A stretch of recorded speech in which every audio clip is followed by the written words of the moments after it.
Welcome to the Glenn Beck program. Today, we're going to start with perspective, and the kind of perspective that only living through 18 of the 45 presidents, going through 26 different elections, being born in the first term of Woodrow Wilson can give you. We have a special guest, 100 and almost 2-year-old Chippy, joins us right now. A man who I met, was it last summer, Chippy? Correct. Yeah, last summer. Last summer. And we had a talk. He came down for our history weekend, and we had the best conversation because you have the best memory at 100 and almost 2 years old. Correct. You remember FDR, you remember the stock market crash, you remember World War II, the atomic testing, the Bay of Pigs. You retired when Jimmy Carter was president. Right. Well, that was 1980 is when I actually retired. And it is now 2016. 36 years. 2016. 37 years now. 37 years. I'm retired. Who gets that privilege in life? Oh, man.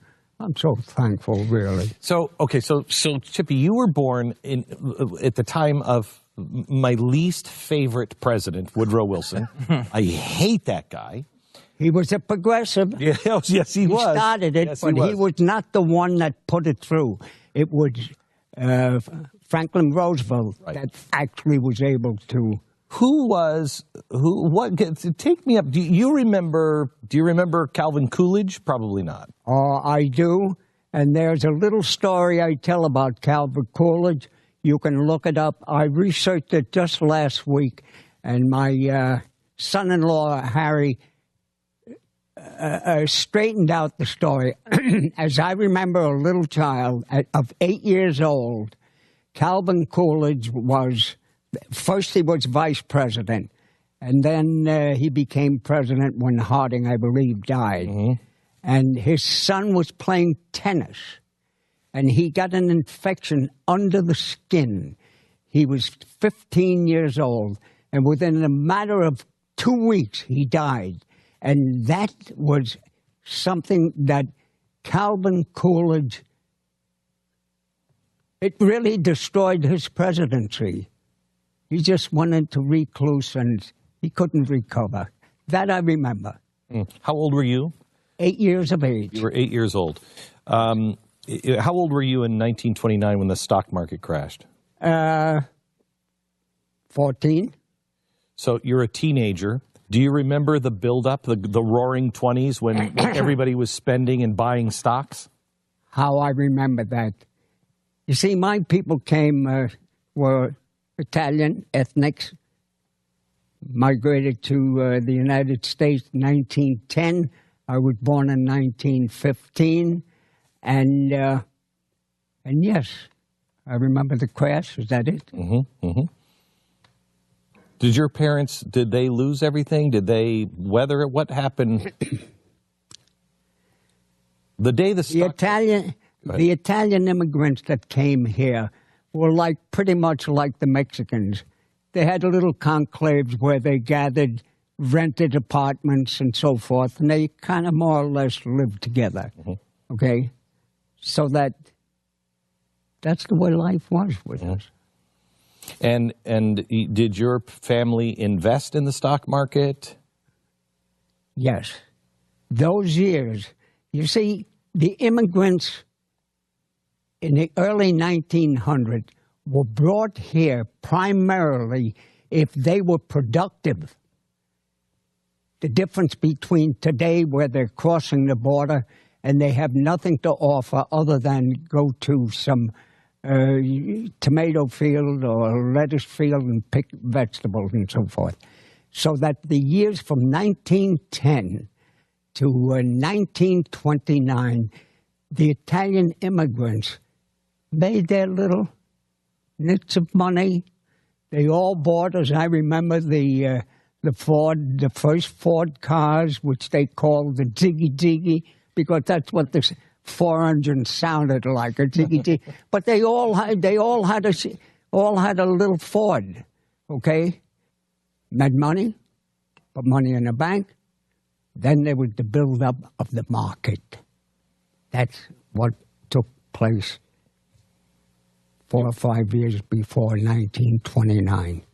My people, after working for 6, 7 years, had saved close to $5,000. Your mom and dad? My mother and dad. My Uncle Willie, who had joined the Army during the First World War, very intelligent gentleman, went to officers' training school. You can check this out, William Theodore Modon, and they separated him from the Army as a I don't remember exactly, but it was either a lieutenant or a captain. When he was separated from the services, he went to California and joined the Postal Service. Guglielmo Giannini had just started the Bank of America. And, of course, Italian. Right. Willie was an Italian. They favored the bank. So he put his money in Giannini's Bank of America. The market was going up. He wrote to his sister, my mother, put money in the bank, put money in the market, put money in the market. Little by little, they depleted every saving they had and had it in the market. So the $5,000 that they had worked for all went into the market? All went into the bank. Uncle Willie writing to his sister and his brother-in-law, look, the market has gone up, put more money in. My father would write back, I can't do it, I have no more money. He said, you can get money, go to the Morris plan. They loan money, you got to pay a little interest. He goes to the Morris plan and takes a $2,000 loan, puts it into the market. Now he had $7,000 of his own money invested in the market. How much was a house back then? Like the house you lived in, how much was that worth back then? How much was it worth then? Yeah, $7,000. How much did you buy I got a house for that? I think I researched that a little while ago. I think Pop bought that three-family house for $3,000. Wow. Okay, and we lived in the middle floor, and the first floor and top floor was rented. Okay, so writing back and forth, he's asking his sister, put more money in. You see, you're making a lot of money. So Dad and my father would write him back, I can't, we don't have any more. And I borrowed this, as you suggested. He said, people are giving second mortgages. They charge you a little interest, but you can get a second mortgage. He went to Mr. Miles, I'll never forget the name, on Bedford Avenue, a man that was giving second mortgages, and Pop got a second mortgage for $2,000. Now he had his $2,000 from the Morris plan, and $2,000 from the second mortgage people. Market was going up, going up, going up. The crash came, and they lost everything. What? Now there was a condition with the crash in the United States. The stock market was going to disrupt the government in the United States because that was its backbone. Mm-hmm. J.P. Morgan stepped in and put in $3 million and shored up the market. That's very important if you keep in mind the fact, if something happens today, and there's plenty of evidence that something is about to happen. Today, how many billionaires do we have? I think we got maybe 100. Okay? Are they in a better position than J.P. Morgan when he put in $3 million? I don't know how all this compacts the disaster, the result, and the survival that we can have with the people that have what can... When you went through the Depression, you guys were kind of, I mean, you remember a time when your dad would take you to a public restroom because you didn't have running water, you had nothing, so you would take a shower in a public restroom, right? No, well, that's very interesting. As I stated, we lived in the middle floor of this three-family house. Do you know where my mother had a double tub. I don't think you probably will relate that, but the wash tub in those days, okay, 1920, 25 and so, were lead tubs, one next to each other, and my mother would sit us in the tub and give us a bath there as children. Okay? As we grew up, 10 and 12 years old, my father would, on Saturday morning, once a week, we'd grab towel and soap, go down to DeKalb Avenue to public baths. We'd go in there, take a shower once a week, and that was the... So when the Great Depression happened, because we can't relate to this, nobody at my age has gone through anything like the Great Depression. I say that I was raised in a hearth of adversity, okay? So I was young enough to experience the good times of life, okay? And then to have it fractured by the Depression at a point where I was 8, 10, 12 years old, I realized how terrible it was. And my father refused to go down to the corner to get the milk for us as children, okay, because he was so proud. And they didn't have the money. It was just terrible. When Hitler came, do you remember the first time you heard the voice of Hitler? Oh, I certainly do.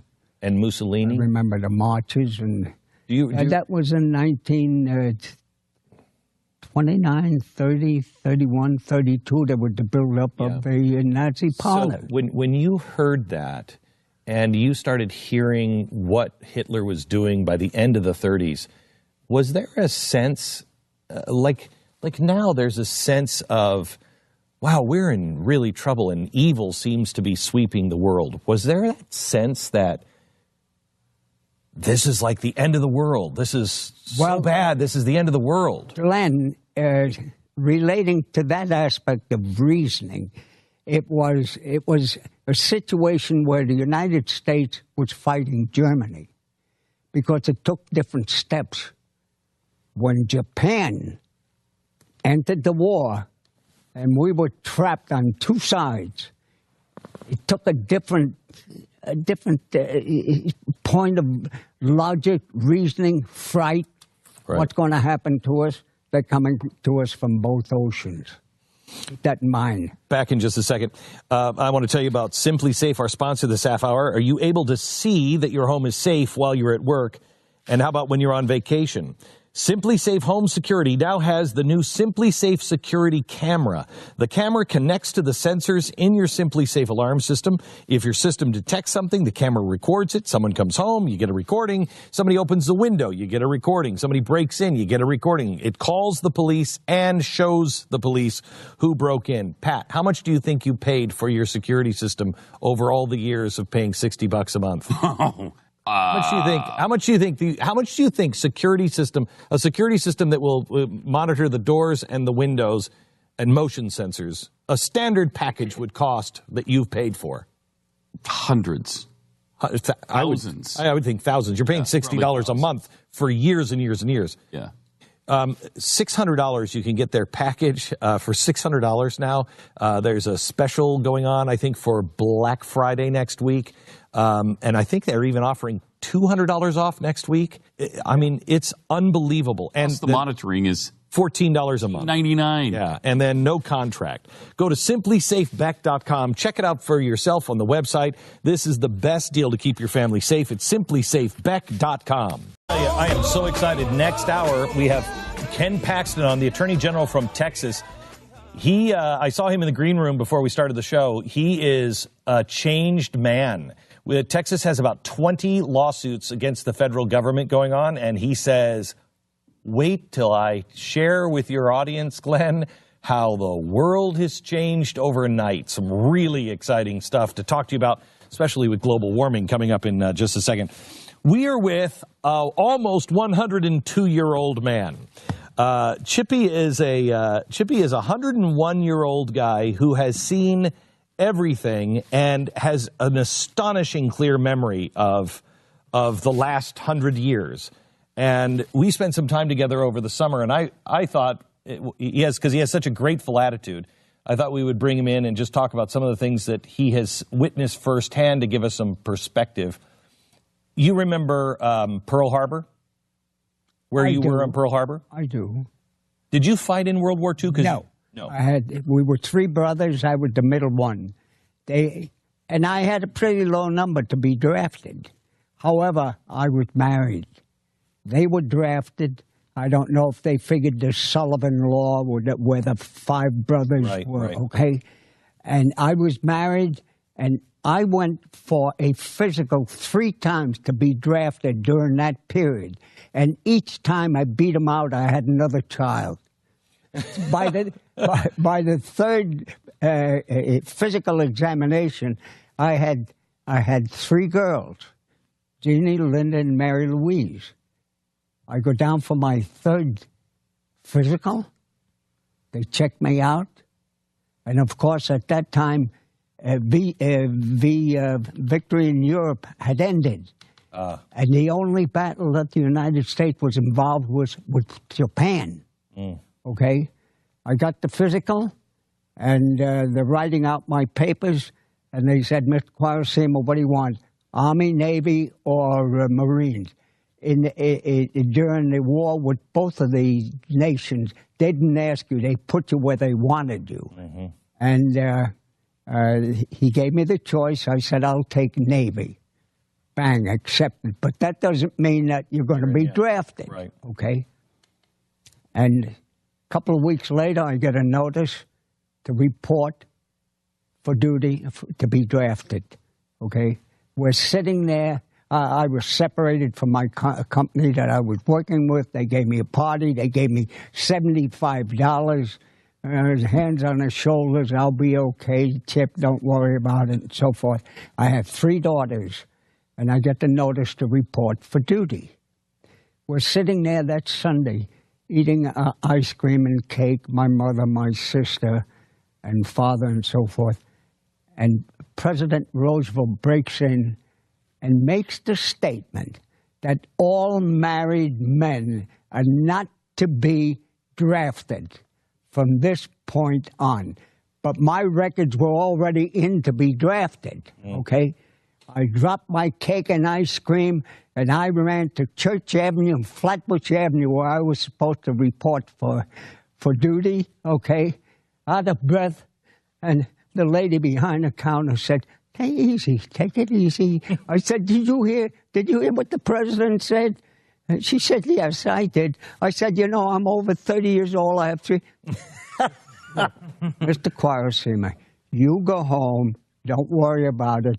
We will call you if we want you. You know what? They never called me. I may be on AWOL. I don't know. Yeah. All right. We'll be back in just a second with a look at the 50s, the 60s, the 70s, Ronald Reagan. He was already retired when Ronald Reagan, and his thoughts on where we stand today and the optimistic look of the future. When we come back, Chippy is with us. Chippy, I remember my father said when he was born in 1926, and he said, I never thought, nobody did, Glenn, when I was young, that we could go to the moon. He said, the things that I have seen in my lifetime are remarkable. He felt that I was going to see even more change in my lifetime than he saw in his. And you are. That's remarkable. You didn't have electricity. You had nothing. That's right. We sensed it. What's the most remarkable change you have witnessed? What's the thing that makes you now at 102 say, I can't believe I saw this? For that, this time is so short. For that, we would have to go into the political situation that's taking place today, okay? In a good way or a bad way? There's so much to talk about in regards to that. You know, what I would rather allude to, Glenn, I want to say this, and I think this goes right across human nature, from 10-year-old to university graduate, potential. A man who we all know very well, okay? I know we know it, he's on TV, and it's funny how you take to these things and they become very important to you. And the point is this: if a man can affect the general public in what he says, what he develops, what he does, in the general sense of a total population, he becomes famous, he's honored and revered. In this particular case, where this gentleman went to the hospital to visit his dad who was dying from cancer, he walks into the hospital room, and his dad, with a weak hand and index finger, goes like this. And he leans over the rail. Listen to this, folks. He said, Billy, he said, one thing I regret in my life, I did not reach my potential. Just think of that. The man is dying. He's not concerned about the fact that he's dying. That's a given.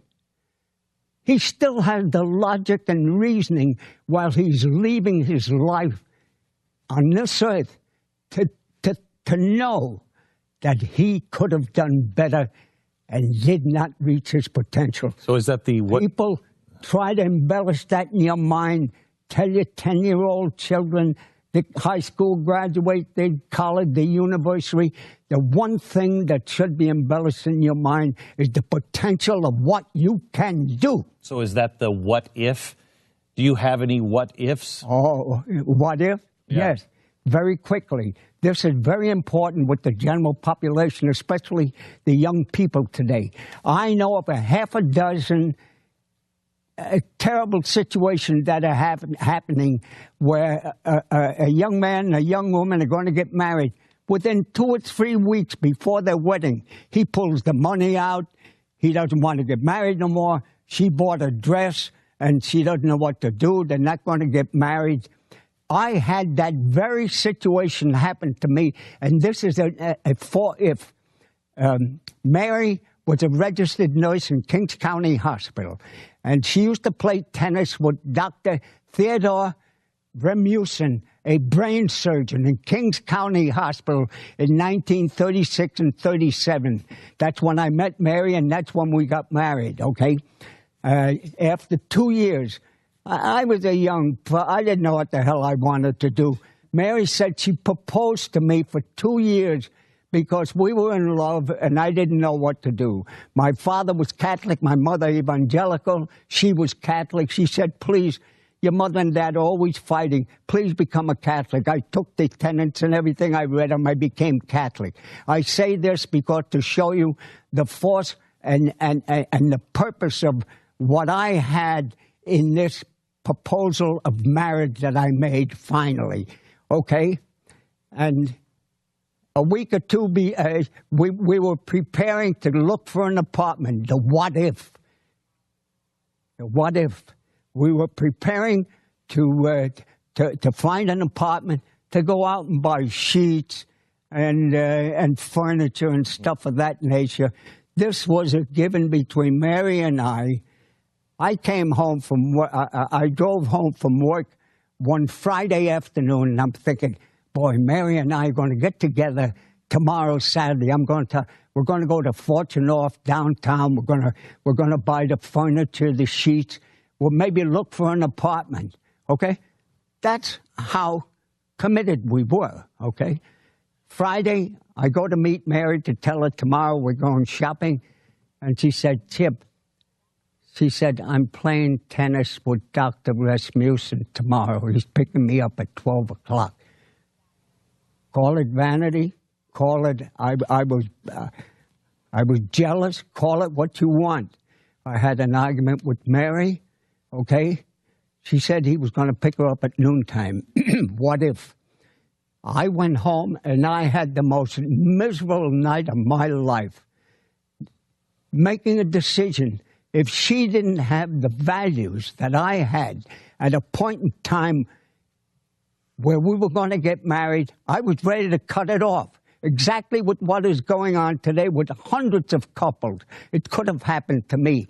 Now I want you to look at a marriage that took 56 years. I have 18 grandchildren, 30 great-grandchildren. Jeez. You know, I could have thrown that thing over the loop. Be careful of choices that you make. And don't be too hasty. I mean, and you know also what I think? If that were a young lady today, you know what she would say? Get lost. Chippy, have that in your cradle. Have you seen this time period that we're in before in America? Are we just repeating history and it's all going to be fine and there's nothing to worry about? We talked about that. You talked about that. Okay. And, you know, you and Harry had that exchange back and forth. Believe me, this is the greatest country in the world. All these little splinters all around the world, no matter who they are, China, Russia, Japan, United States is top banana. We are going to be okay. And you know what? The money that's going to flow into the United States, and there's going to be an interruption here, and it's going to be sooner than later. But the question is, how long is it going to last? Mm-hmm. Okay, for the long term, how many people are going to die between now and when it happens and when it's readjusted again? And how many people are going to lose almost everything within this period? We have a period coming up that is going to be devastating, I think. And you laid it out beautifully this morning. I tell you, Chippy, as we were, I keep saying that it doesn't matter. The way we have always made it is we have always depended on each other, that we're always good to each other. Am I looking back with rose-colored glasses on our past? Were people in the Great Depression, did they help each other or were they at each other's throats? Absolutely, yes. They weren't at each other's throats. Nobody was calling each other. But in periods of austerity and suffering, when you don't have bread and you don't have food, you don't have this, you know what you have? You have a relationship, somebody you can talk to. And just think about that. And maybe you help me. And maybe, you know, you talk to him and he can help you. Yes, that's what I call austerity.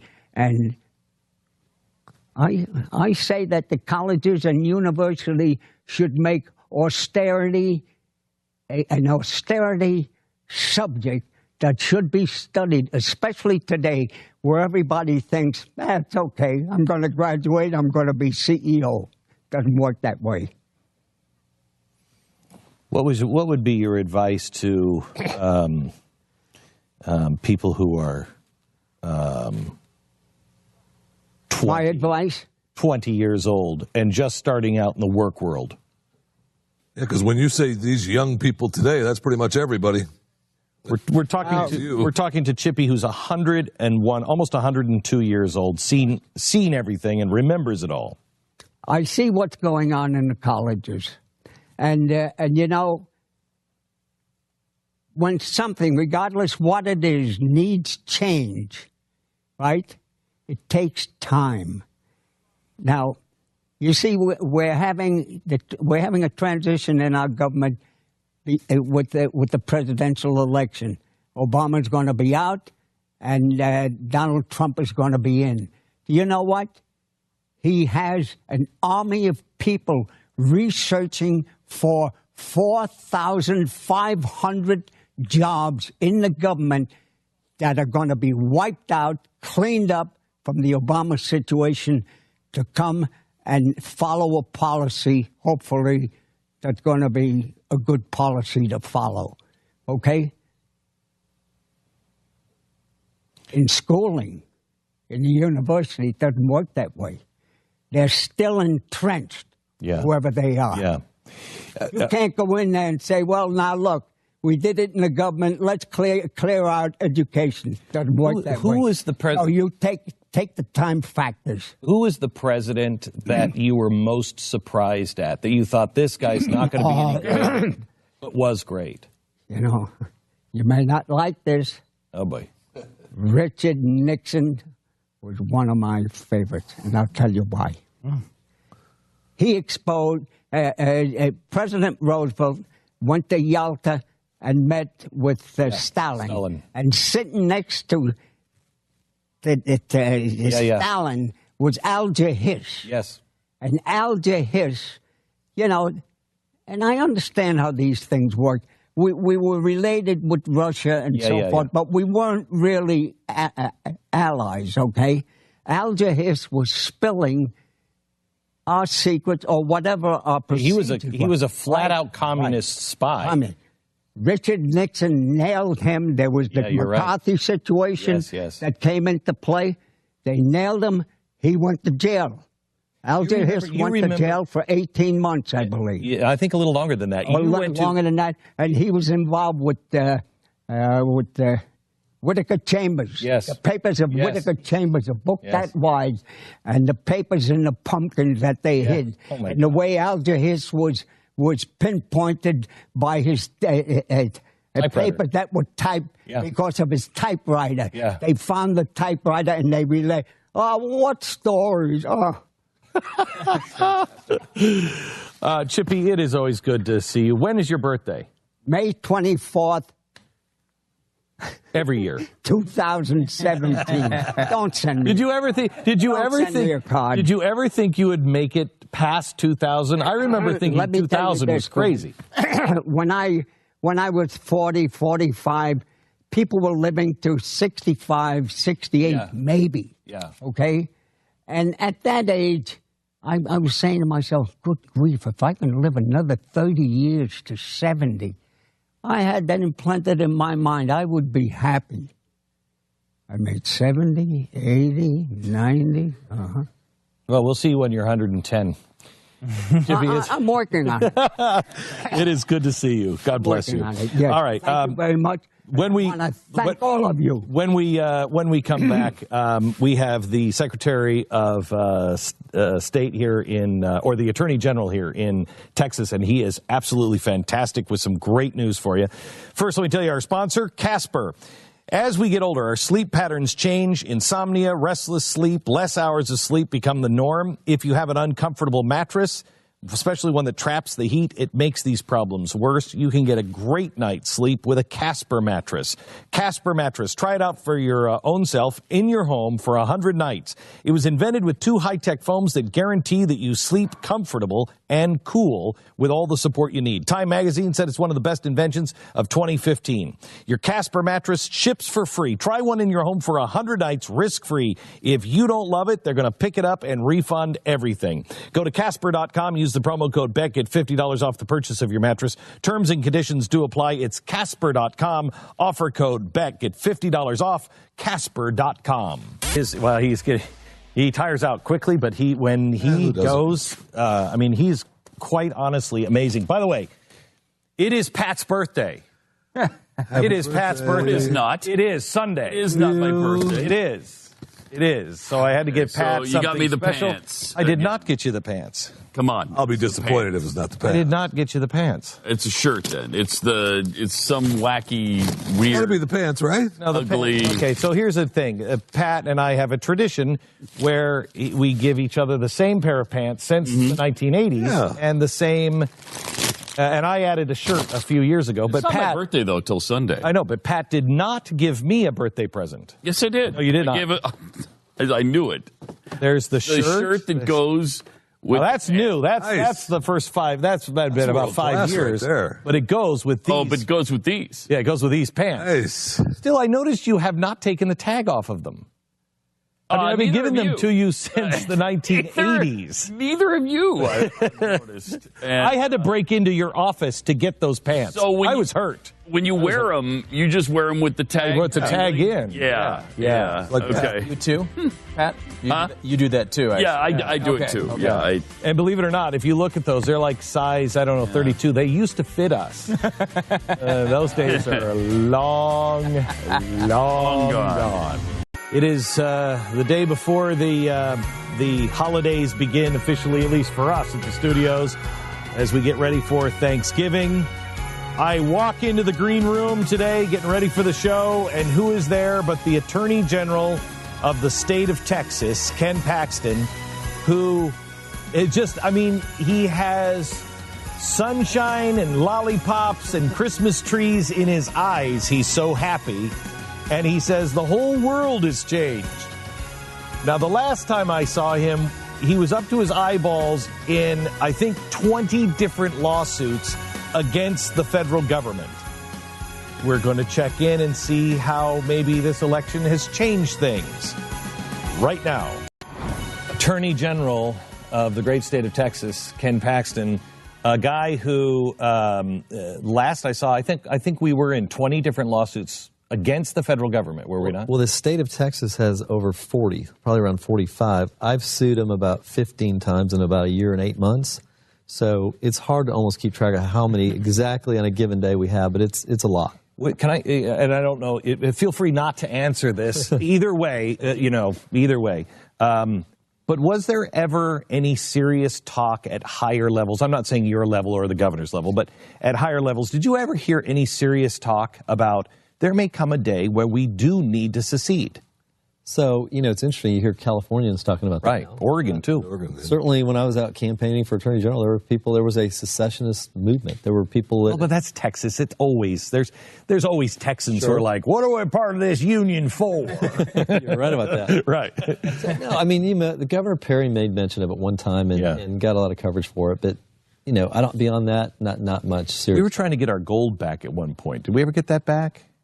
I think we were trying to do some bank that had our gold. Yeah, I don't think it's ever happened. Yeah.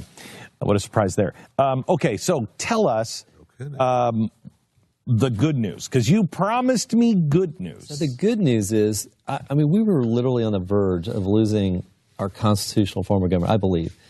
This separation of powers, the transfer of power from Congress to the courts was going to the administration through all these agencies. He would just issue law, and then it would be put through, instead of going through our representative form of government, and then Congress would fund it. And so we were filing lawsuits, and we were successful in many of these lawsuits in getting preliminary injunctions, which means we stop it for a while, stays, which means we stop it for a while. So we stopped, for instance, the amnesty program that Obama tried to put in place at the end of 2014.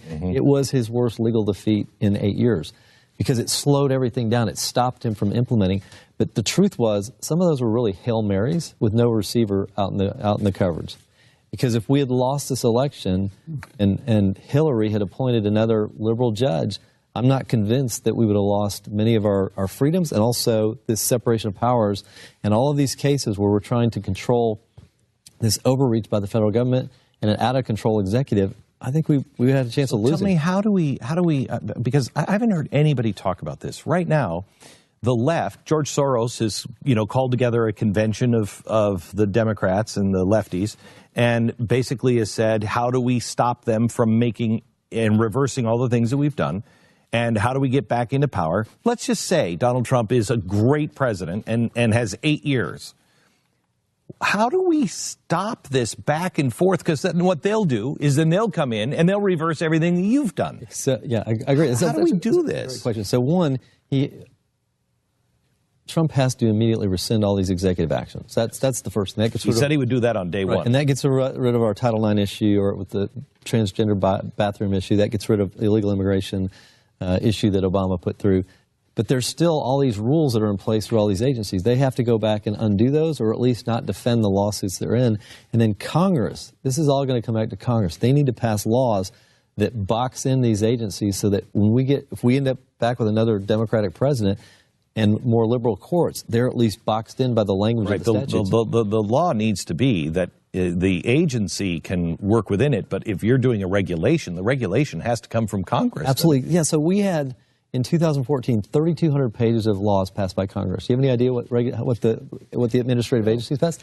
Over 80,000 pages. That's like 25 times more laws from the agencies. That can't keep happening.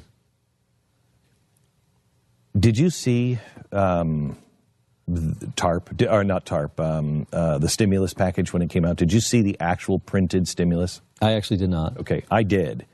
And it was, I think, didn't it happen, Pat, do you remember, right before inauguration, it was out already? Or right after? It was within weeks of him getting in the office. Yeah. And we printed it out, and it was huge. And it was sitting on my kitchen table, and we were all taking pieces of it and reading it. And I said, this isn't 6 months of work. This has been in the works forever. And what they have done, what we have watched them do, has been monumental. God only knows, with a brain like Cass Sunstein, what levers they have pulled that we don't even know they've pulled. No, I think you're absolutely right. And you're right. There's no way they developed that in just a... No. This was designed, Years. set up. Yes. Years. And they got in power and they just... Did it. They did it. Because we have all three branches of government, the Republicans, there is an opportunity here to, at least with the law, narrow in what all of these agencies can do. Will they do it? And you and I both know there's one thing that was universal in Washington, D.C., at least I believe, when Donald Trump won, and that was because they held on to power. It wasn't about, for a lot of people in Washington, it was about the Constitution. But I think even more, it was about power. They will do whatever they have to hold on to power.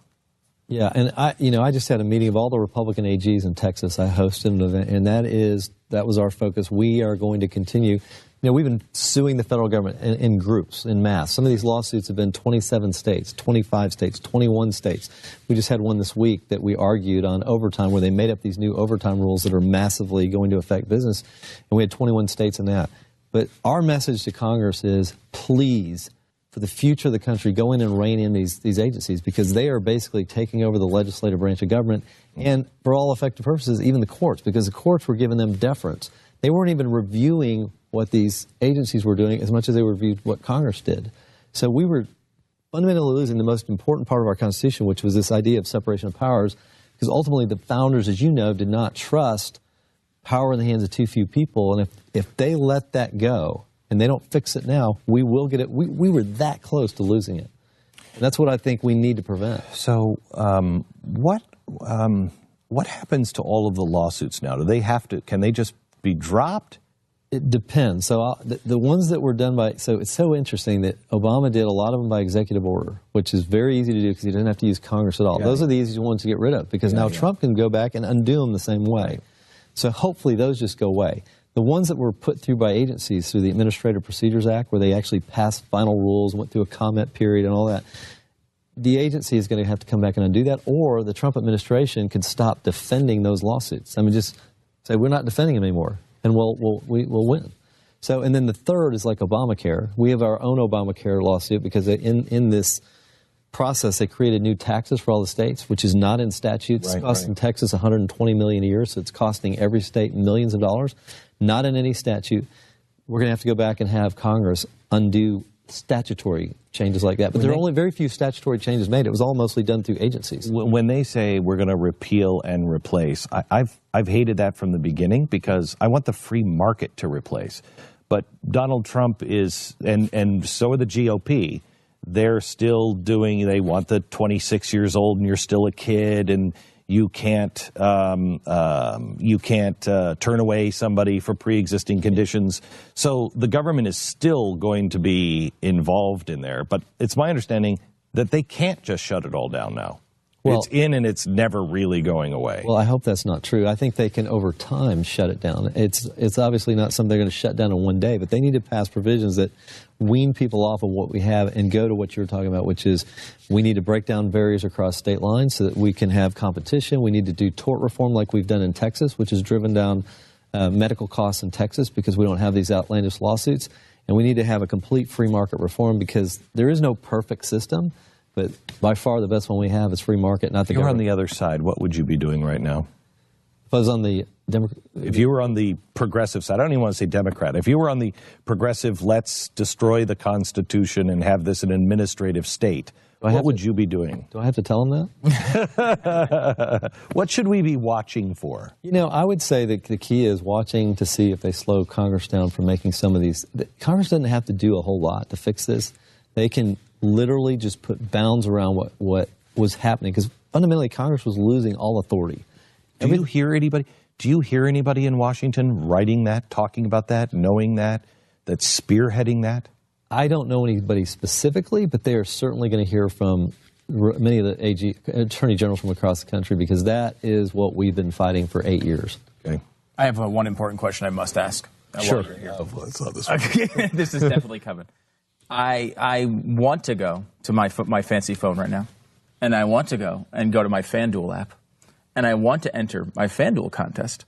But when I do that, it tells me I cannot enter in Texas of all places, the place of freedom where you're being. You know what? He'd like to do that, and he'd like to do that in the Tesla that I can't buy in Texas, Sure, because of the laws in Texas. Lee, are we getting this stuff cleared up or what? So FanDuel chose to leave Texas. They made a choice based on state law. They were not forced to leave Texas. They chose to leave Texas because they want to be on the right side of you. Right. Well, no, not on me. Not of you, I don't but make the state. They want to be on the right side of the government, so they're trying to be as cautious as possible. So in Texas, you can have a fantasy football league, and you can also have betting in that fantasy football league. But the law is very clear that a third party can't take a cut of that. So that's just Texas law. My job was to issue an opinion. I was asked, what's the law in Texas? And I told them what the law was. None of that's my personal opinion. I write opinions every day that I agree with and don't agree with. So what he's saying is we shouldn't kill him, Stu. That's right. Let me live another day. No, that's up to the Texas legislature. Current law is what it is. And many states have similar laws. So it's not like fantasy sports are outlawed. It's just that you can't have a third party taking a cut. Okay, so if we need to pressure the legislature to change that, and then we can get this. Yeah, or just have your own league where you're putting your own money in. Are you for Article 5? You know what? Convention of States? I'm very open to that. The challenge, though, is the one challenge I've always wondered about is if we're not following the Constitution now, what does changing the Constitution, I mean, how does that fix that? That's my fundamental issue with it. Otherwise, I like the idea. At least be clear on it. Look, I love the idea. I love the balanced budget ideas. I love almost every idea. What I can't figure out is if you get a president like President Obama who doesn't care about the Constitution, who ignores it anyway, does adding some clarity in a certain spot, does that change the fact that he's going to ignore it? You have to have people in office that are going to follow what you write, right? And if they're not going to, how does changing it fix that? Can we go back to what Glenn brought up? I think we're all stunned that Texas, as free as it is here, doesn't allow a freestanding car dealership. How is that possible? How can Tesla not be able to come here and just have their own dealership? Hang on just a second. I've got to take a break and give you a chance to answer that here. But first, let me tell you about our sponsor. It is Goldline. You know, this rot, people are hopeful. I'm even hopeful that we can change things and we can move in the right direction. But this deficit, this debt, the banks, the way they have structured things because of the bailouts, things are bad, and it's happening all over the world. It is a fragile economy. So now, what are you doing to make sure that you are prepared? Make sure that you have spread the risk around. You shouldn't have all of your money in peanuts and tulips or whatever. You want to have some stocks. You want to have some bonds. You want to have some in the bank. You also want to have some gold or silver. If you will, please look into Goldline and find out if Goldline can help you with your purchase of gold or silver. I recommend them highly. They're the only company that I have ever used to buy gold or silver. I think they are I mean, they're rated A+ by the BBB, and they've been in business for 50 years. And, you know, usually guys like this guy will put you out of business if you're screwing people before you get to 50 years old. Goldline, buy with confidence and prepare for the rainy days. Now is the time to make sure that you are buckled up. Goldline. Read their important risk information and find out if gold or silver is right for you. 866-GOLDLINE, 1-866-GOLDLINE or goldline.com. Talking to Ken Paxton. He is the Attorney General for the great state of Texas, a really good, straight-shooting guy. And I will tell you, it is people like you that made me want to move to Texas. Because I feel like our state is in good hands and we at least abide by the Constitution. And we want people like you to move to Texas. So we're happy you're here. Good. Now, can we talk about building the wall on the northern border? It's time to stop all this riffraff from coming in. You know what I mean? Now that we're here. Keep those New Yorkers and Californians out of here. Absolutely. We're here. I'm kind of with you. Yeah. So on Tesla. Back to Tesla. Thank you. Now, you're going to say this is really a hot topic for the two of us. We can't believe we live in Texas, of all places, and you can't cowboy up enough to say, I want to open up a dealership for Tesla. You can't. You've got the legislative process to go through, which you go down and make your pitch. It really is illegal to have a freestanding car dealership? How is that? So my understanding, I'm not an expert on this issue. My understanding is the manufacturer can't directly sell to the consumer in Texas. I think that's similar in a lot of other states. That is if people want that, if they want that change, the process is set up for the legislature to make the change, but it has to go through. And that was really that was a favor done at some point. Yeah, the dealership, some massive dealership lobby, or they came in and said, "Hey, let's make sure that nobody can come in." And that's crazy. Yeah, it's really foolish. I hate seeing that in Texas, because I mean, but it's been around. It's been around for what? Does that make it right, Ken? No, I'm not saying it does. I'm just telling you, it's been around a long time, and there is a process. So is cancer. Exactly. I'm not disagreeing with cancer. Boils have been around for a very long. Scurvy was with the pirates. Do you get that a lot, though? Because, I think this is going to happen with Trump, too. People are going to be tempted to use all the crazy things that Democrats have done for the past 8 years. Just to fix it with a pen. Conservative things. Mm-hmm. Do you get that a lot? Do you get people? A lot of people want me to do things that is not within my constitutional authority to do because they want me to go fix something. And even though I agree with the topic, it's not my job to fix certain things. My job is to represent the state of Texas in legal actions and to defend the Constitution. It bothered me when I saw that 26% of everybody who voted on this last election wanted a strong man. That scared me. We don't want a strong man. We had one of those, and he's leaving office. Yeah, we want a strong constitutional viewpoint. We want a strong balance of power. We want a strong leader, but we want a strong leader that believes in the separation of powers and does his job in that role. Nothing more, nothing less. How concerned were you with the way the Department of Justice and Comey and everybody else handled this Hillary Clinton thing? I mean, from the outside, I can't understand how somebody who took pictures of their little hovel inside a submarine went to prison, and Hillary Clinton, nothing was wrong. It was concerning. It's hard not to have a lack of trust in the justice system when you see somebody like her not even have a real investigation. He basically came out and said, yeah, we are looking into this, and suddenly they went through 650,000 emails in 2 or 3 days. That's not a real investigation, and so it's hard to trust. I think that's going to be one of the big functions of this new administration. Is dealing with the Department of Justice and fixing some of the corruption. Got to clean it out. Because we have to have confidence in the rule of law that's going to be applied fairly to everybody. When we get, if the Justice Department, for the Republicans or the Democrats, anybody, becomes just a tool to persecute or protect, we got nothing. We have nothing left. Absolutely. I totally agree with that. It is. Americans know that we've got a problem, I think. And I think that may be why we had a change. Thank you so much. Absolutely. Thank you for all of the things. Say hi to your wife. I will, and y'all have a great Thanksgiving. Thank you very much. Okay. Back in just a second. Speaking of Thanksgiving, we have a couple of things that I think you're really going to love for Thanksgiving. Food? Yes. You're going to food. feed us? It was food. It is. We're wasting away out here. Pie-cakin'. It's about pie-cakin' time. We have Ken Paxton, who is with us. He's the Attorney General of the great state of Texas. He's got some great stuff on global warming that we have to talk about here in a second. But we also have, we are innovators. We didn't come to Texas to play by the rules. That's right. Okay, so we're innovating here. Don't tell that to the Attorney General. So, I mean, we're playing absolutely by every rule. We love innovation. That's great. So anyway, my sister made a I'm not your sister. You're pointing at me like I'm your No, I know. Woof. I've got an ugly sister.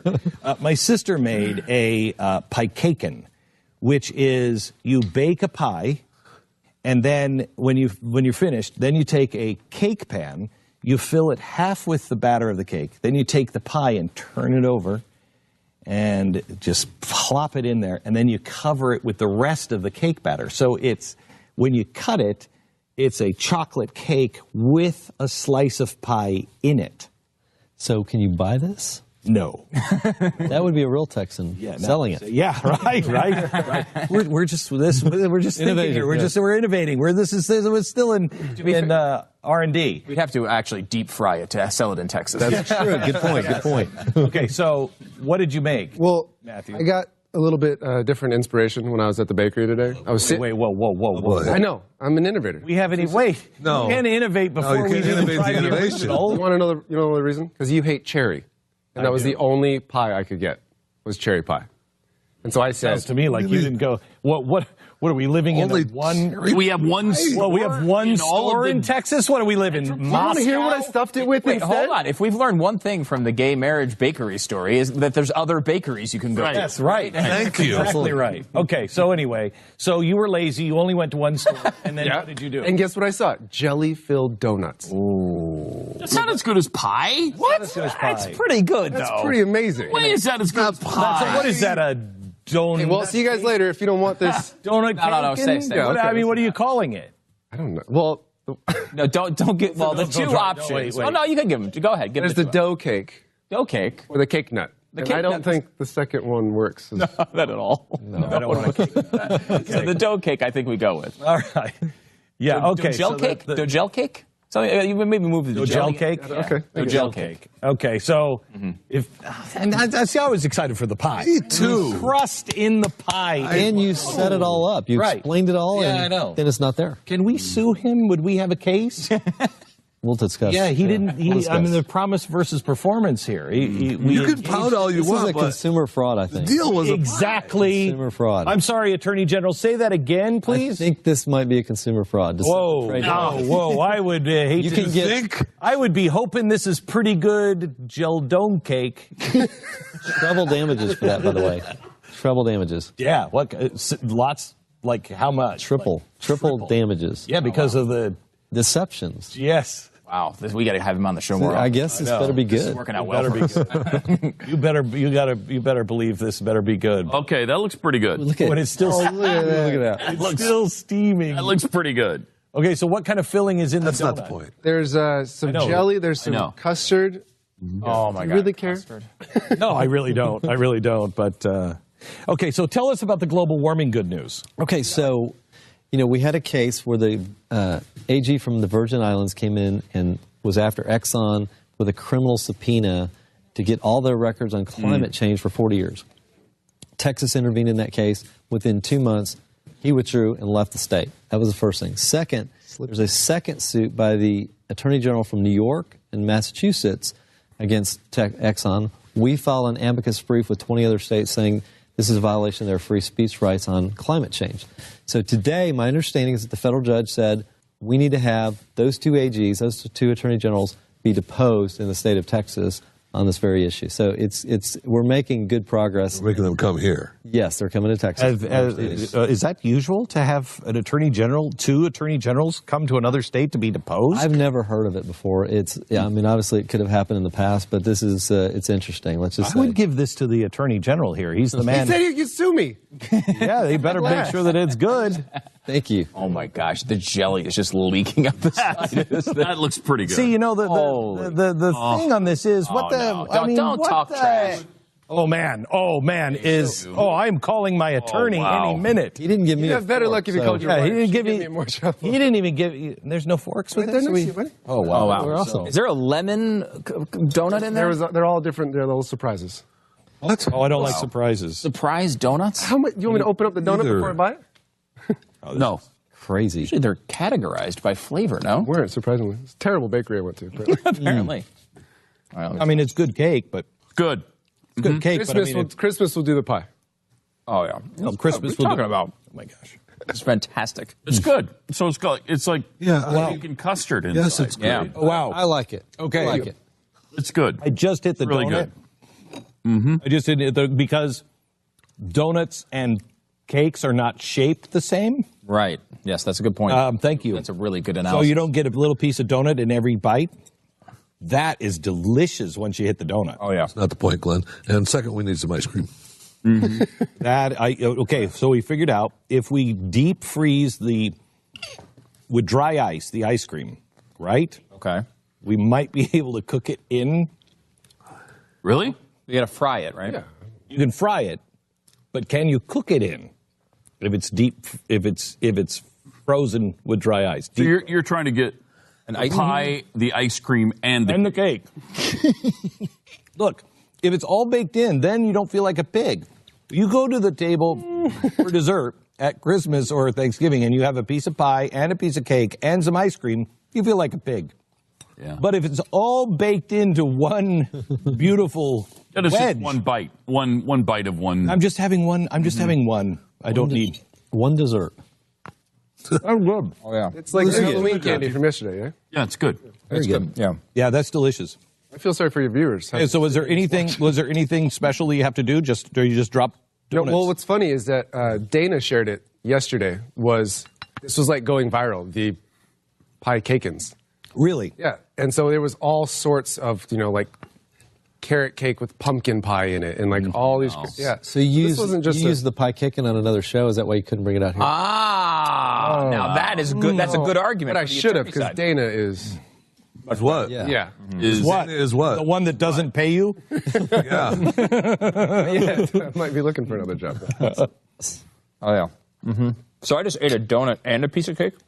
Okay, so my sister, That was not a good move. my sister has made a video of her making it with her recipe. I saw the pictures of it. Have you seen the pictures of it? Oh my gosh! In my her sister- video, My sisters they're bakers. My one sister has her own pie company, you can bet my wife will be making these too. and my other sister is just evil. She just makes them for fun, and she's the one making. Michelle's the one making this, and she sent me pictures today. Oh my gosh! Because she starts with so she can holler at us for eating it. Yeah, that's. Yes. Isn't she? Yes. I couldn't say. she's a health coach. Yeah, for simple to lose. Yeah. I wasn't going to drop that. Making this is she's going to holler at us for doing that. She makes all this stuff, and then she's skinny. It really hacks me. She's trying to make a profit. Now, I will say, get everybody fat. in her video, does she actually tell people, what stores to go to purchase the goods, or does she just assume No, people she will go to a makes them store that sells the actual goods you need? No, she'll say, you know what? If you go to one store and they don't have the right kind of pie, give up, because you'll never find another store that has anything that you need. This is This is like Little House on the Prairie. We live out on a food desert where there's only one store that carries pies. And only cherry pie. And only cherry Only pie. cherry pie. Now, just so you know, coming up next hour, and Ken, you're more than welcome to stay.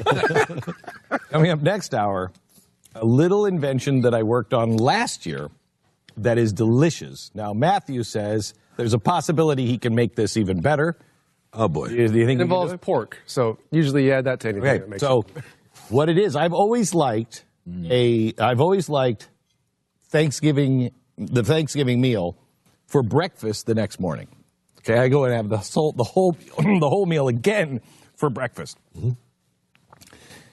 Last year, I introduced the Thanksgiving dinner to a waffle iron. Genius.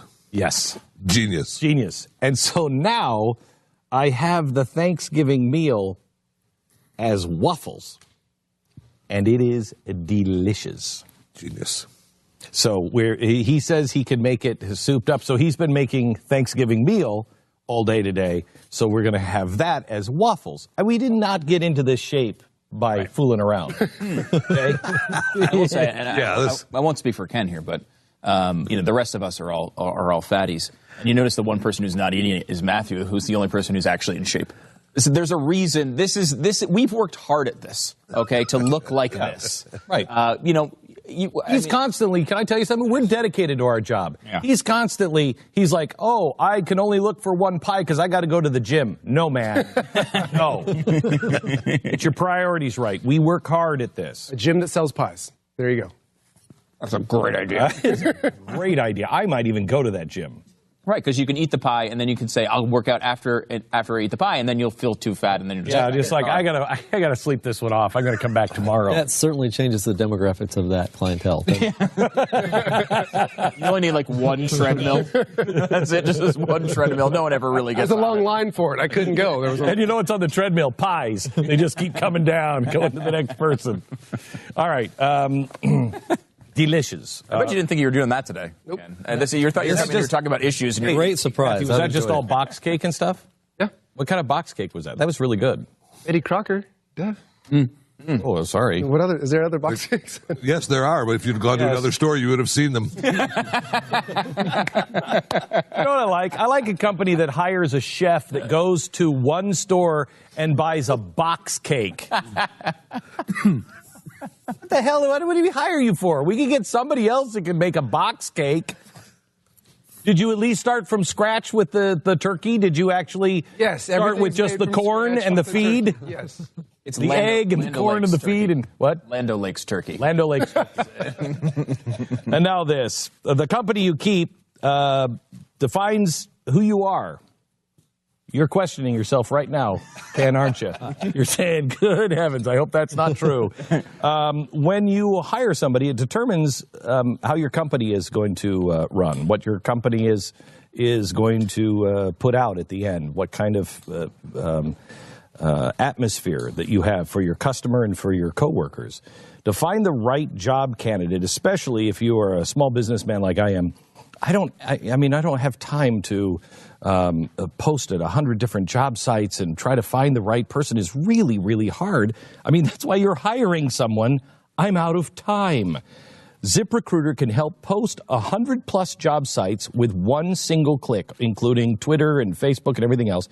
You can find the candidates in any city, industry, nationwide. You post once, and you watch your qualified candidates roll into ZipRecruiter's easy-to-use interface. So there's no juggling of emails or calls to your office. They're easy to screen. You rate them. You hire the right person fast. It's been used by over 1 million businesses, including mine. Right now, you can post your jobs on ZipRecruiter for free by going to ZipRecruiter.com/Beck. Again, try it for free, ZipRecruiter.com/Beck. Hire the right person, ZipRecruiter.com/Beck.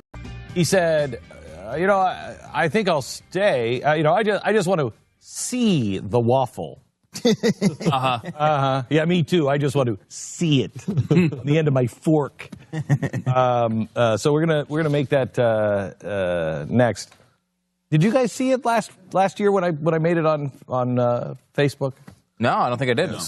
Oh man, I don't follow you. So. That's why I gave you. What? Wait, yeah, I'm not friends with you. No, you're. You can. That's the one you can block or mute, right? That's the one. Yeah. I'm not following. Wow, I mean, with that particular one, all you got to do is thumb up him. You're good. Oh, okay, yeah, that's true. So anyway, it's really good, and I don't know now. Matthew has not made this. I mean, this is really kind of this is kind of my territory. But Matthew has not made this, and it's the best when you can get the crust of the quote stuffing waffle to be crisp. So it's nice and crispy on the right, because we were clarifying this in the break, and it's important for America to understand. There's no actual waffle batter in the Thanksgiving. There probably should be. That might not be a bad addition. We talked about that this morning. Waffle batter, and then you put the Thanksgiving Day stuff in it. I don't think so. And then you make it into a waffle. The way you have it formed, if I understand this correctly, and you're the architect here, so I want to, you could speak for yourself, of course, but it's the stuffing that essentially forms the waffle. Yeah, you put stuffing down on the waffle iron first. Mm-hmm. Put the stuffing down.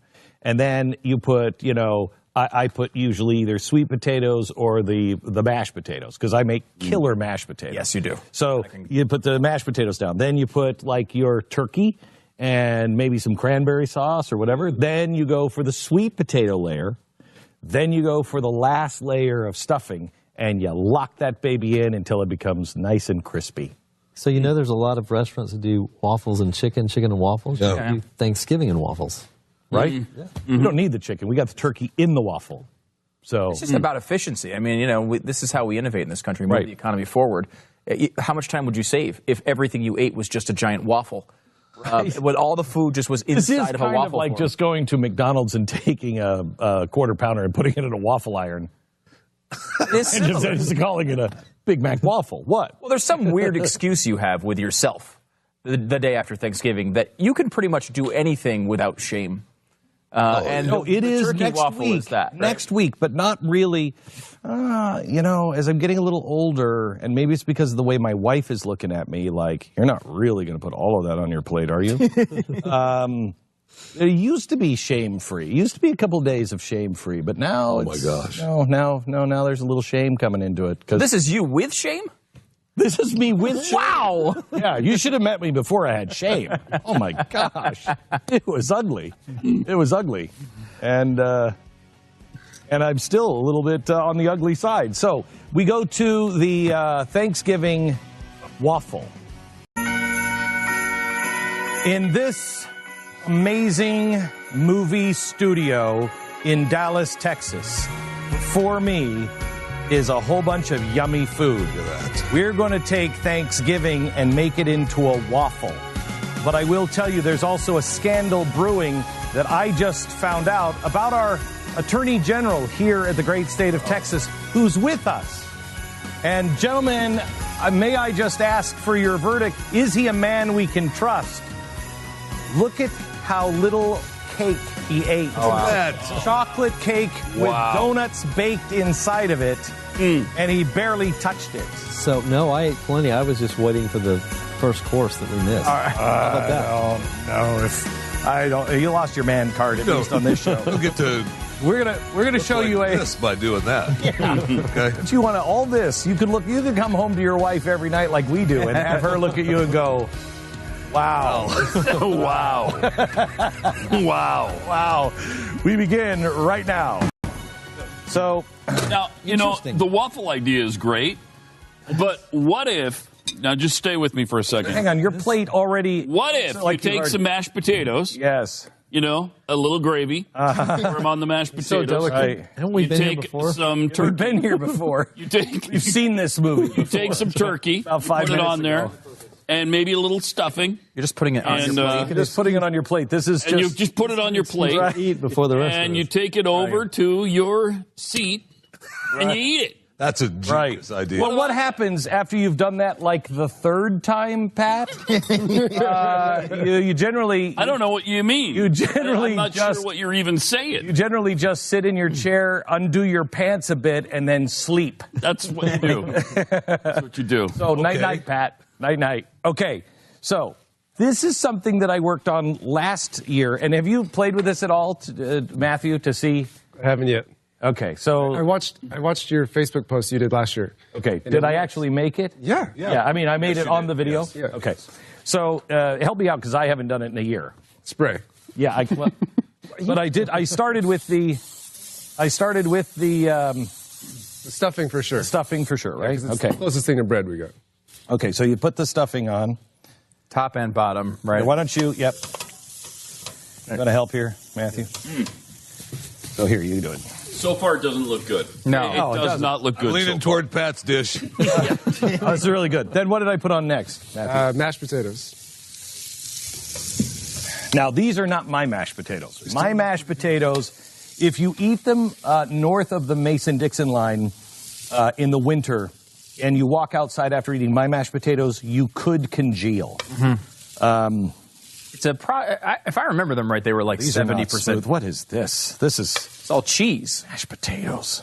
Yeah, it's cheese. It's like 4 different kinds of cheese, sour cream, cream cheese, Wow. half a Pistaggio potato. cheese, It's fondue. You make fondue. Yeah, and Really put cream and heavy cheese in cream. them? Yeah, and heavy cream, and it's wow. delicious. Now, is there any dairy in that? Oh yeah, a little? a little bit, A little bit, Oh, and I okay. forgot a little bit of chicken stock. But he never Wow. mentions that there's potatoes in this. No, there's no. So then what's after that? Then we go with the Turkey? The turkey.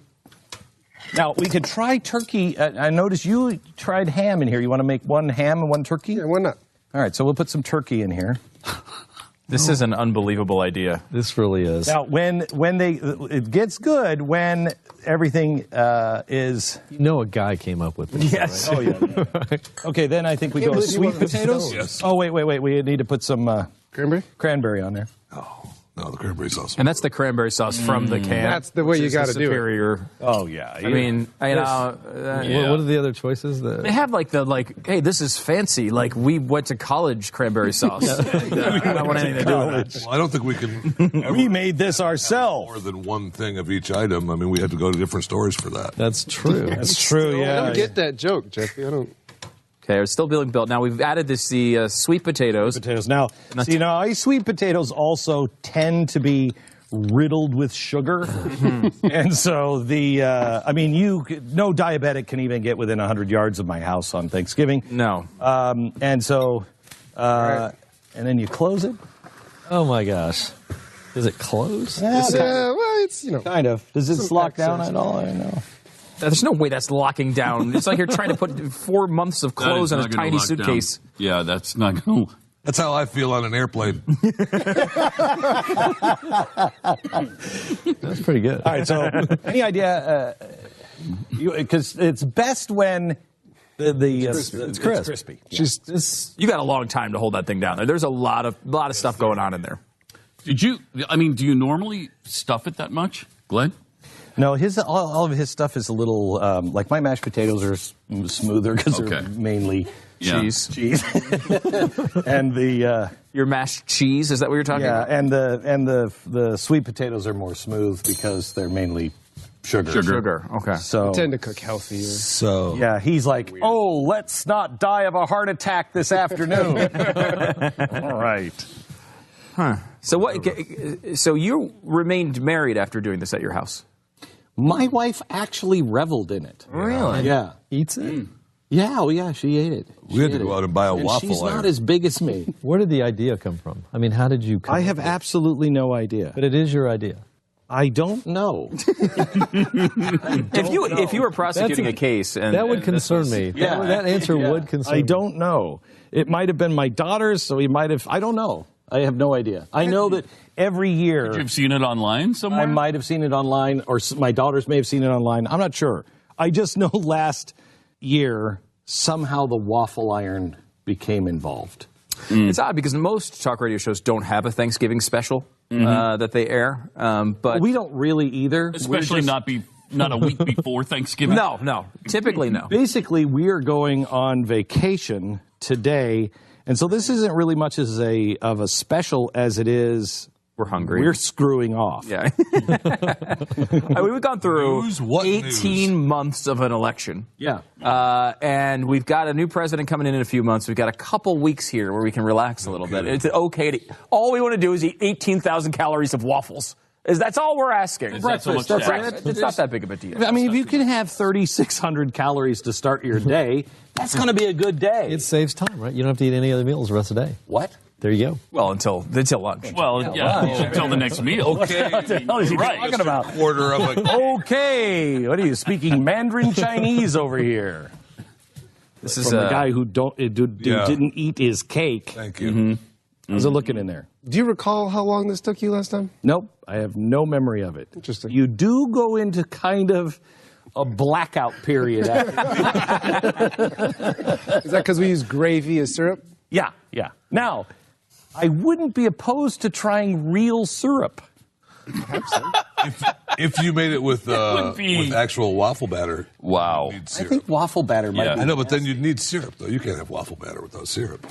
I know, but not Well, you do but chicken you and can waffles, have- so why wouldn't but the you can turkey have work? syrup It would, without right? the batter. Is there a chance that this might take until next Thanksgiving to cook? Yes. Oh, really? You're giving us crap on this now? You're down this road already, Ken. Sorry, man.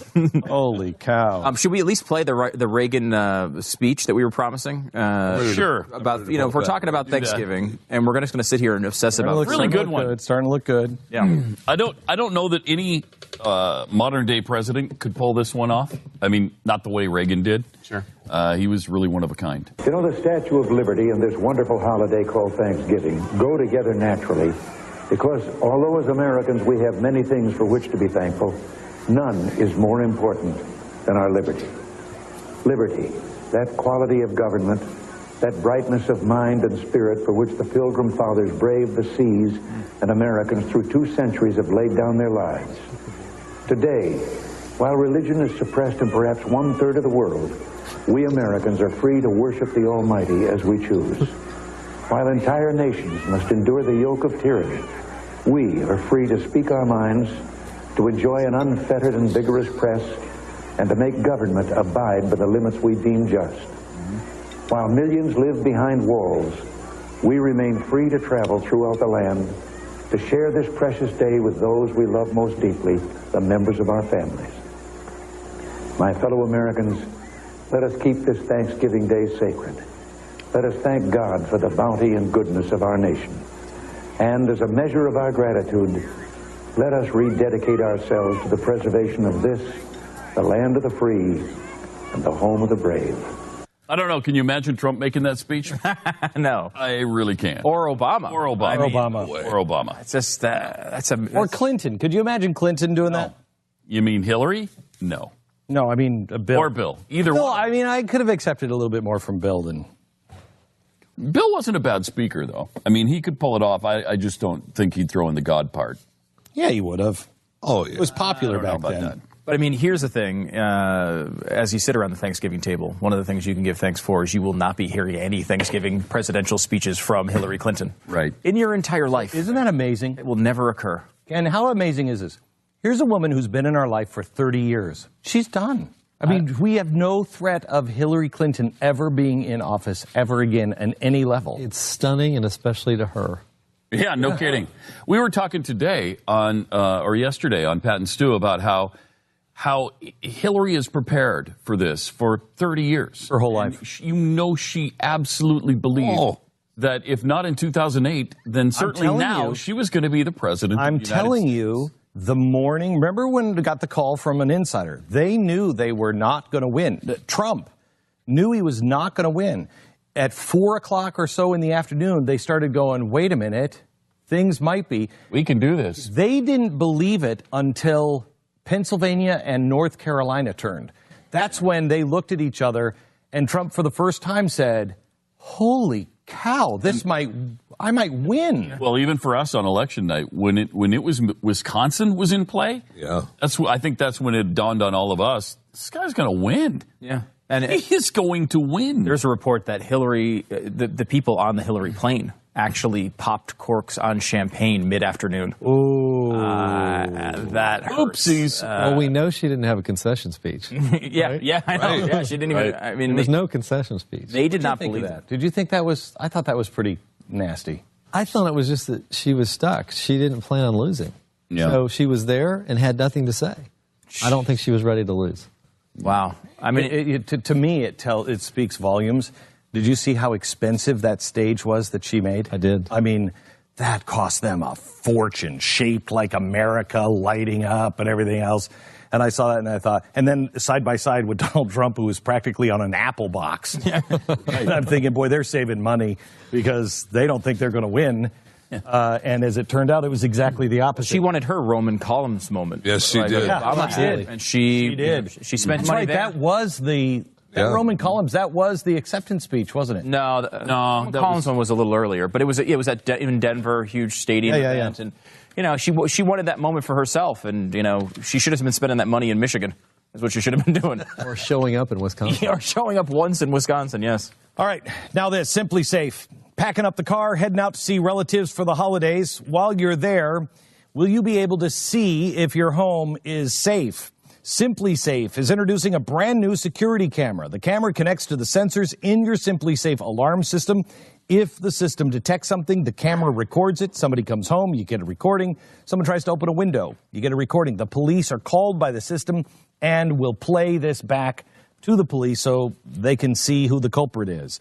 Simply Safe, new camera, out today. Go to simplysafebeck.com and check it out for yourself. Simplysafebeck.com. For the home security that we use, it is really, really good, very inexpensive. Monitoring is $14.95 a month, and there's no contract. It is the wireless way with no strings attached to protect your home and your family. Simplysafebeck.com. Our corporate chef is Struggling here. I mean, first, he drops the ball on the pie-cakin. Oh, you clearly hated it. You licked your plate. That's not the point. That is not the point, Matthew. Thank you. I just made it the point. No, it's not the point. It's not the point. You Not the can't point. make it. Ken Paxton, is that the point? I'm with you. It's not the point. It's not the point. That's the Attorney General Only one saying with that. credibility. All right, now it looks like this is falling apart.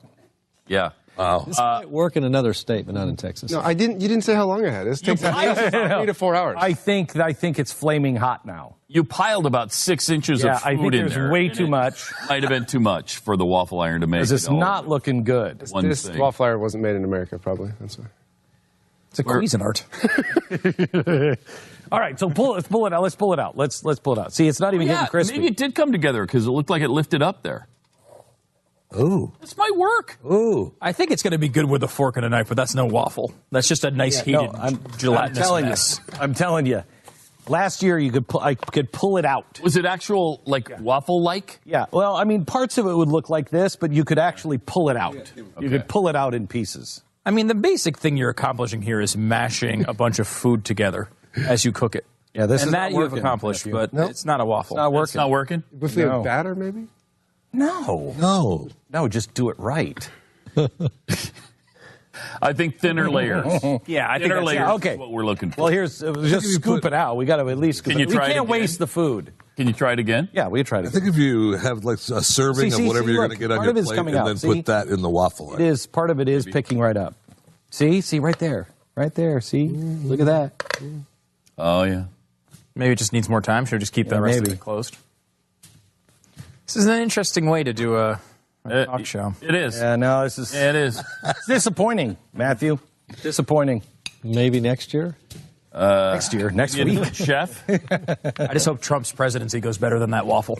You know what that is? That's a Hillary Clinton waffle right there.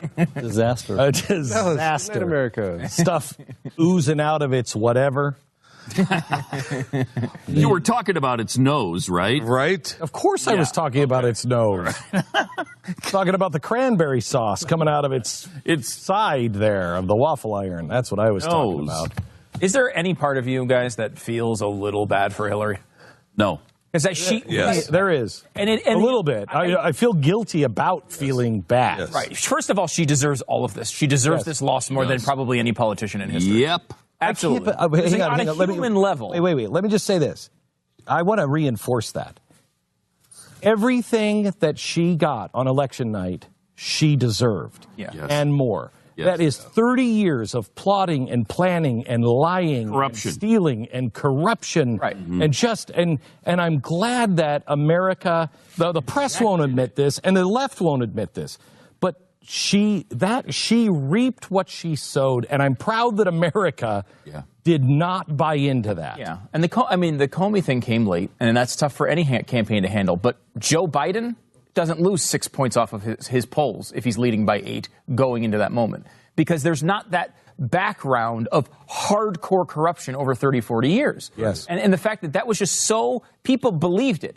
And she had a decent stretch of people kind of forgetting about it. And when that came back, she was toast. But on the feel bad, on a human level. On a human level. Here is something that she has played all wrong but worked for, and I think stood by her man for, and really put up with a lot of crap, because she wanted to be president. Are we too weak, Ken? No, you get it right. Okay. You get it right. So the Attorney General of Texas, the guy we know doesn't eat all of his cake, Good portion. is so weak that he's saying he's soft on Hillary. No, That's what I heard. No. She got what she deserved. Yeah. And, we'll see what happens after Trump is sworn in as it relates to her. But you do feel, kind of bad. On a human level, you do feel kind of bad. Yeah, I feel bad because she's invested her whole life, in becoming president. Let me ask you this, Ken. How far will they get trying to overturn the Electoral College? Will they get anywhere with that? I don't see it. It's been around since the beginning. Well, people don't even understand it. They don't even understand it. That's true, but it's going to be difficult to change something that is that ingrained. But it has to happen. So. It's a. That'd be a constitutional amendment? I think it'd be constitutional amendment. You'd have to go back and. It's in the Constitution. It'd have to be an amendment. There's a group trying to go around the Constitution on that. They are. No. Barbara Boxer is not a progressive. I don't know how a bill, are trying to go away. I don't know how a bill circumvents the Constitution. Because we've had less circumvent the Constitution lately. Yeah. That's a good point. Administrative actions. A pen and a phone seem to do that pretty well. Yeah, exactly. So I'm not surprised. Back in just a minute. We're with the Attorney General of the great state of Texas, Ken Paxton, who came in for just a 5-minute break. And then food was on the set, and he's been here for. We can't shake this guy. We've asked him to leave 3 times. Yeah, and he's like, I could stay another break. That waffle looks like it's almost done. I'm pretty disappointed though. I am now. too. I'm very disappointed. Too. I've been waiting for this, but anyway. So listen to this plan to get rid of the Electoral College. I think it's interesting because they don't have to get a constitutional amendment to do it. This is why they realize it would be impossible to actually get a constitutional amendment. So what they do is they keep the Electoral College, but they want a national popular vote. So they have, I think they have a bunch of. We have a national popular vote. Right, but it doesn't have any effect. Right. It doesn't decide the election. Right. So what their plan is they go to individual states. They go to California and they say, do you want the national popular vote to win? Whoever wins the popular vote wins. California agrees to that. And then, regardless of how their state votes, they pass a law to designate those electoral votes to whoever wins the popular vote. So instead of saying, if Donald Trump won, or Hillary Clinton wins California, but Donald Trump wins the popular vote, California's electoral votes go to Donald Trump. The idea being that if you can get 270 votes of states to come together and agree to that concept, it doesn't matter what the Electoral College says. It's already that the popular vote, isn't it that the states' popular votes and the electoral votes are usually the same? Whoever, in other words, whoever wins that state wins the electoral. That's how it is now, but that's not designated in the Constitution that way. So the states can figure out how to do their electoral votes however they want. So if they pass a bill that says, that's the way it should be. Right? That's the way, but that is the way it is. I don't see Wyoming didn't vote for Trump and then give half their votes to Hillary Clinton. No, they give them all. If you agreed to this concept, you would say our electoral votes of our state, no matter what our state does, they go to the winner of the popular vote nationally. So even if our state votes for nationally. Trump. Oh, I see. No, the other way. Oh, I see what you're saying. No. This is what they want to do. So how is it that, and maybe this is what they realize, California, New York, Texas will decide every election. Florida will decide every single election. Campaign in Iowa or Delaware or Wyoming or and the Utah. things that are right in New York and California. I mean, you want to talk about getting rid of the Second Amendment and not let New York and California decide everything. This is why we have the Electoral College. This very debate. Right. Yes. This is why the founders put it in place the way they did, because of this very debate we're having right now. The same reason they want to get rid of it, right? Yes. So they say they have to get to 270 electoral votes, because if they do that, they get their popular vote without overturning the Constitution. And not only will they not just campaign in those large states, they'll campaign in the large cities in the large states, because the rural areas won't matter what. So that's the way. So that's the way. Yeah, that's the way they can do it. They can just have the states. Wow, that could work. Because the states could give them to whoever or the they want. Democrats, big time. Right. So the exclamation point at the end of this is they already have 165 electoral votes. They claim 165 locked up. So they're trying to expand this every year. When Democrats are losing popular vote elections, but are winning a popular vote, but losing the Electoral College, of course it gives more power behind that. This group is trying to get to 270. They've already been able to get to 165. It's an interesting idea. I mean, obviously, I think it's a bad idea. Again, Well, you're going to. The problem is nobody is willing to moderate themselves. Look, Texas is a different place. It's getting more and more like everywhere else, but it still is very different than other places. It's the most different state, beside like maybe California or New York City. Not New York State, but New York City. It's very different mindset. Let California be California. Let Texas be Texas. Can you imagine if California and New York are making all of the decisions, what it would be like to live in Wyoming or Idaho or Utah? It just goes completely against who they are as people. Doesn't it also give the cities, which are more liberal than the rest of the country, more power? So you're moving the center of power. Instead of across the nation, you're moving it to the more liberal cities. Right. I think you'd find politicians with big time appeals to urban areas instead of rural areas. They wouldn't care. Your progressive policies would be all any side would ever pitch. Now, what their argument is, because most people will make the argument, well, they would never go to Idaho, or they would never go to smaller states. They would just focus on New York and California. Their argument is now no one goes anywhere except for the swing states. They only go to the 10 or 12 states that are going to decide the election. They don't bother with Alaska. They don't bother with Hawaii. They don't bother with that because they know those states are already going to go the way they're going to go. Rarely do you see Democrats, except for fundraisers, go campaign in California. Wait a minute. That's the way everything in life works. Everything in life works that way. If I'm running a company and we're working on consensus, I don't go to, if Ken agrees with me on stuff, I don't go over and sweet talk Ken and say, hey, Ken, I really want to talk to you about this thing that we agree on. Yeah. Why would I do that? I go to the people who are swayable that I can bring onto my side. That's the way life works. And people would not campaign in all 57 states. They just no way. Or even 52. Right. They wouldn't. They just wouldn't do it. I mean, why would you? You'd go to California, you'd go to New York, maybe Florida and Texas. And what would a conservative do in California? You wouldn't have a chance. They don't go to California now. I know that. Right. So if it's the only thing, how would it campaign for more votes in Texas? I think. That's where you'd have to spend your money. Is I want more of the popular. But if it's all electoral votes, it doesn't matter how many more votes you get. You just have to be the winner. Well, because you've got 24 million people here. If you can get, if you can get 80%. 28, I think we're up to 28 almost. Are we really? Is it 28 now? We're almost 28. No, but it doesn't. It's you get the electoral votes if you win the state. No. You get it if you win. In this scenario, real world scenario, 2016 election, Texas signs on to this for some reason. And I assume you'd fight this, Ken, I hope. But Texas signs on to this. Hillary Clinton, how does Texas sign on? How do we sign on? I can't remember the exact process. They did explain it in the interview, but I guess it would be they'd have to pass something legislatively, right? I assume, but I don't know how we. But I mean, each state can designate how they give out their electoral votes. I mean, there's been times in history where there was no vote in certain states, and they just appointed them. I mean, this has happened. So if let's say Texas signed on to this for this election. The Texas electoral votes would go to Hillary Clinton, not Donald Trump. The reason for that being Hillary Clinton wins the popular vote nationally. That sucks. So, first of all, can you imagine what the people of Texas would do? Electoral vote? You'd have a unanimous, right? If Hillary's ahead in the popular vote, you would. There's no reason to have an electoral college because if everybody signed on, it would be unanimous. Then it would be. However, you don't need everybody to sign on because obviously a lot of conservative states would say, no way, we like the founders too much. We're not bailing on this thing.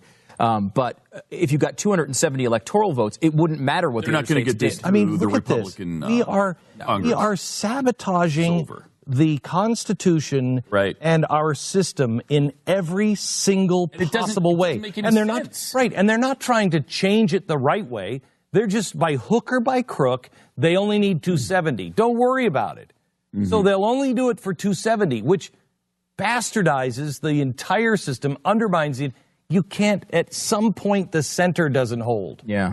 I mean, it's a thing. And the guy who's talking about it was a Republican, actually, who was the spokesperson for it. Of course. Oh, my God. But it's... Well, Donald Trump at first, until somebody sat him down and said, Donald. No.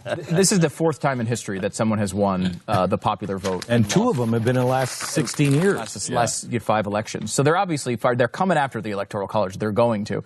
But I mean, if you think about it this way, if it was a national popular vote, obviously they would campaign completely differently. So you cannot say that Hillary Clinton would have beat Donald Trump in a national popular vote if that was the actual contest, because he was campaigned in a totally different way.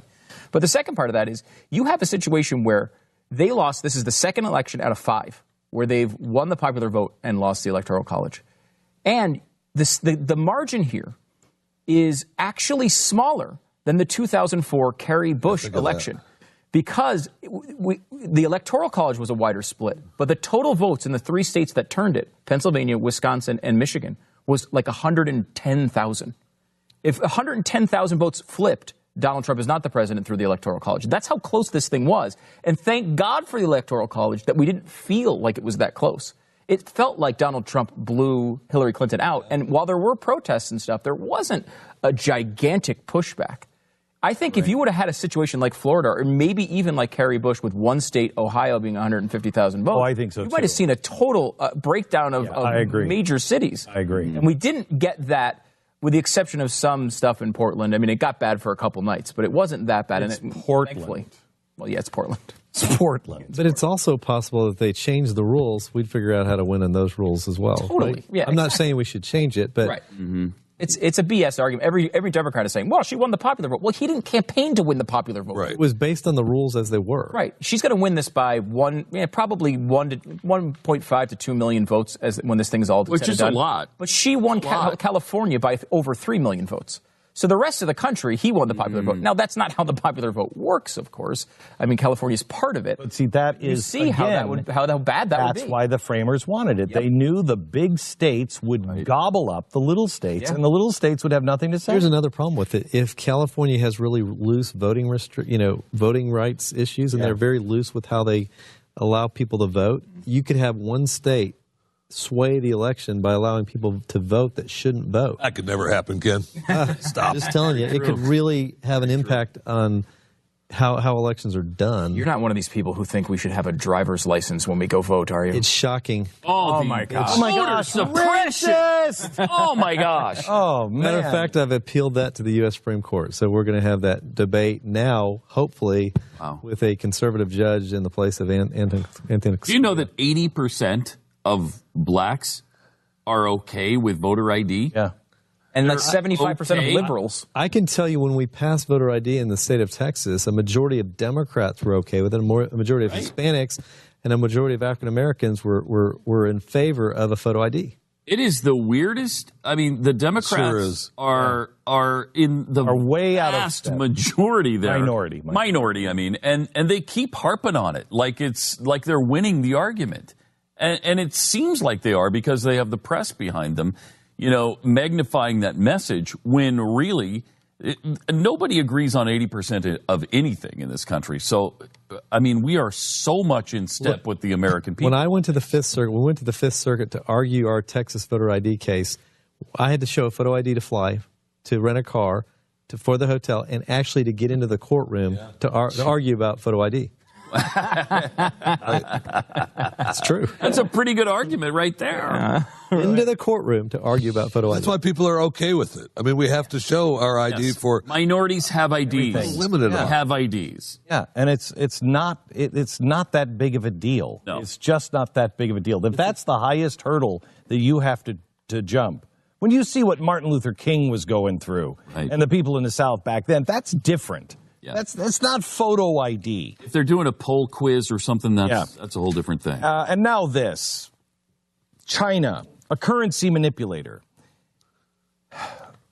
How do you make that case? How do you put trade barriers up? You lower taxes. Fantastic. Are they going to stop spending if the debt becomes higher? George Soros right now is working on doing everything he can to make sure that Donald Trump is not successful. I don't care who the president is. America cannot afford 4 years of an unsuccessful presidency. We have massive problems that we have to fix. The financial sector alone, and not just here in America, globally, even if we get our house in order, what about what's happening in Europe? How about civil unrest? One of the things that makes America such a magnet is we've always been stable. You have people now on both sides of the aisle, mainly the left, and I mean the uber left, that are marching to kill our cops and burning our cities down. If economic stress comes, it could only get worse. What do you have in your portfolio that is a hedge against inflation, is a hedge against instability? Brass. Brass. I have buckets of brass. That is really good. Yeah. May I also have you consider, besides brass in cylindrical shapes? I only have about 40% brass. You might want to try gold. 1-866-GOLD-LINE. 1-866-GOLD-LINE. Find out everything you can about gold and silver. Find out its history. When the world goes insane, it's always what the world goes back to.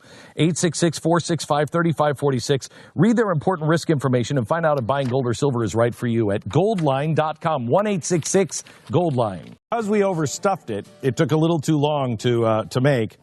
Hour. But try. It was a full hour you just made waffles for. All right, so go ahead, try, see what you think. Now we put the Thanksgiving meal into the waffle iron. No, you're right. This is really good. It is good. Mm-hmm. It works. That is really good. Mm-hmm. Yeah, it's crispy. Uh-huh. It is really good. And it completely makes the Thanksgiving meal completely different. It does. It's actually in the shape of a waffle, which is tasty. I mean, it just kind of tricks your mind into thinking, this is going to be even better than it is. And it is. It works. It's good. That's delicious. Yeah. Pretty good. It's all right. Shut up, Keith. It's all right. No, it would be. I don't get you. It would be good. What do you mean? If it's not just bland, you don't like it for some reason. What is it? What do you mean if it's bland? It's just the cranberry sauce in there doesn't do it justice. What? Cranberry sauce is supposed to be on the side. Why do you work here? I know, right? Why do we allow you in the building? That's what I'm saying. He doesn't work here. That's a good point. It exceeded expectations beyond the way it looks. Right? It does look like a disaster. Because that's pretty low expectations. You put too much material into the waffle iron. Yeah. Yes. You tripled the amount. If you don't put 6 inches of food in yes. it works out a little bit better. This is really good. It's really good. It's really good. But that was really the chef's fault, wasn't it? It wasn't Yes, it your was. fault. Right? That's who I'd sue. Thank you. That's why this guy's Attorney General. That's right. Thank you. That's right. And the best Attorney General the state of Texas has ever had. Ever. The only one I can name, but the best one I can name. Of the 51, how many can you name? Glenn Beck Program.